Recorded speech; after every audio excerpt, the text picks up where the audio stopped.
진료실에서 아이돌 분들을 꽤 많이 봤었거든요. MRI 찍어보면 이게 10대, 20대의 허리, 무릎이 맞나 싶을 정도예요. 안녕하세요, 닥터 인사이드입니다. 요즘 혹시 장안의 화제인데 스우파2 보세요?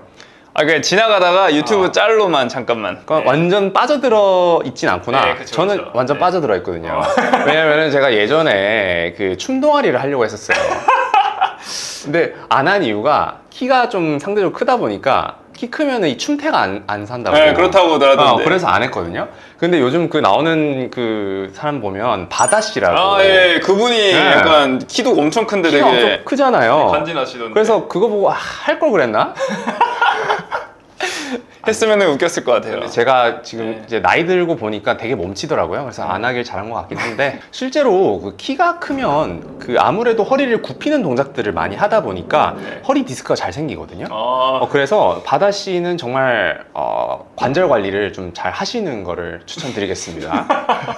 관절. 네. 어찌됐든 저는 수우파2를 보면서 나름 좀 통증 환자들을 보다 보니까 그분들의 관절 건강이 너무 염려스럽더라고요. 아. 그래서 오늘은 그 댄서분들의 그 관절 건강에 대해서 한번 알아보고자 합니다. 네. 그 2019년에 런던 왕립 정형외과 병원에서 네. 그 조사를 한 게 있습니다. 그래서 힙합 댄서들을 대상으로 어디가 주로 아픈지를 좀 조사를 했는데 어느 관절? 어느 관절? 결론적으로는 무릎이 잘 안 좋았고요. 그 다음에 허리, 발목 순서입니다. 아마 예상했을 거예요. 똑똑하다. 주로 왜냐면은 많이 뛰어다니니까 다리 쪽이 안 좋은 게 어떻게 보면 당연한 그쵸, 거겠죠. 당연한 거죠. 근데 저도 실제로 진료실에서 아이돌 분들을 꽤 많이 봤었거든요. 누구 봤어요? 그건 말씀드릴 수 없어요. 네. 근데 그분들이 정말 허리, 무릎 너무 안 좋습니다. MRI 찍어보면 이게 10대, 20대의 허리, 무릎이 맞나 싶을 정도예요. 그래서 무릎을 먼저 보면 무릎의 가장 안 좋은 자세가 이 무릎을 굽히면서 피보팅이라고 하죠. 이렇게 막 짓이기는 동작이죠. 이렇게 회전을 하는 거거든요. 그런 동작들이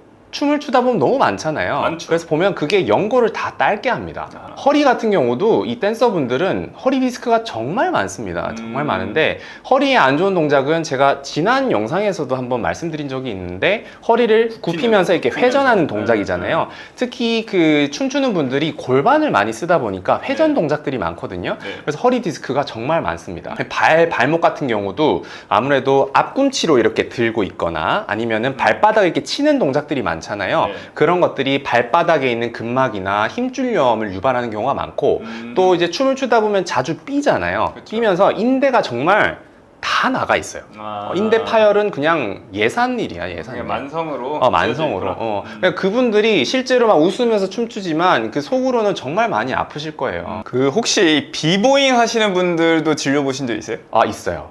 근데 제 경험을 말씀드리기 전에 2009년에 이 비보잉 하시는 분들을 대상으로 한 논문이 나온 게 있습니다. 이것도 논문이 네, 논문이 있어요. 있어요? 기본적으로 이 비보잉 하는 분들은 95%, 그러니까 대부분이죠. 대부분에서 최소 한 관절 이상의 통증을 호소하고 있고 특히 그 통증의 빈도 순서가 어떻게 되냐면 손목, 어깨 순서입니다. 하지가 아니에요? 오히려 하지가 아니라 비보잉 하시는 분들은 상체 쪽이 더 많이 아프세요. 혹시 브레이크 댄스에 대해서 좀 아시나요? 아니요. 춤에 대해 잘 문외 아니라. 되게 관심이 많으신 것 같은데. 예전에 제가 춤동아리 하려고 했다니까.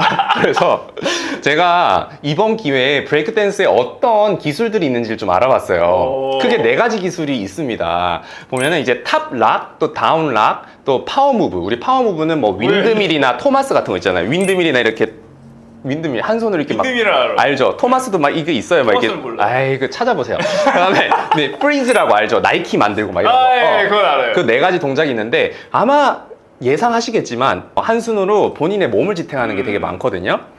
그러다 보니까 특히 상체 쪽, 특히 손목 막 꺾이죠. 그다음 어깨로 온 몸을 지탱해야 되잖아요. 그쪽에 손상이 많은 거예요. 제가 실제로 진료받던 분 중에 한 분은 정말 세계에 있는 비보잉 대회를 석권하시는 분이었어요. 그분이 이제 대회만 끝나면 항상 병원에 입원해서 주사 치료나 뭐 충격파 치료 이런 것들을 받고 가시는 분이었거든요. 근데 이분이 보면은 진짜 상체 근육이 진짜 좋아요. 와, 진짜 근질도 장난이 아니고 근데 특히 한쪽으로 좀 많이 발달해 있어요.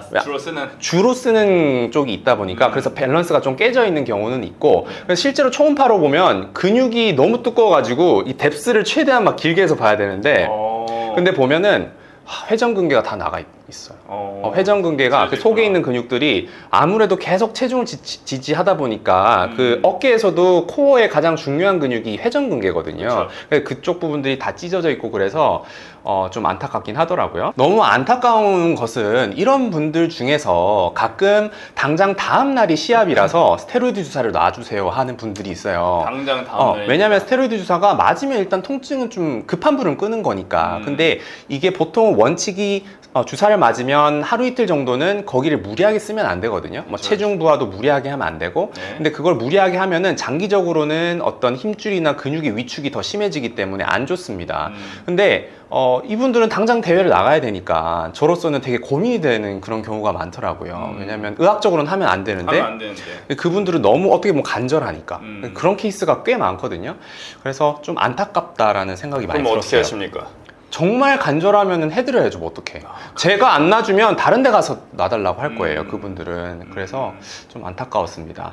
사실 뭐 이런 춤 추시는 분들 뿐만 아니고 뭐 운동하시는 분들이나 아마 다 이런 통증들이 정말 심하게 있으실 거예요. 운동 선수들 다 있겠죠. 네, 이런 분들은 본인이 평생 써야 되는 그런 연골이나 관절을 미리 땡겨서 쓰는 미리 분들이거든요. 땡겨 쓰는구나. 그래서 나이 들면 정말 고생을 많이 하실 수도 있는데 좀 안타까우면서도 정말 대단하다 이런 생각이 들었습니다. 어쩌다 보니까 잡설이 길어졌는데요. 네. 어찌됐든 그 수브 파트 앞으로도 정말 열심히 챙겨볼 거고요.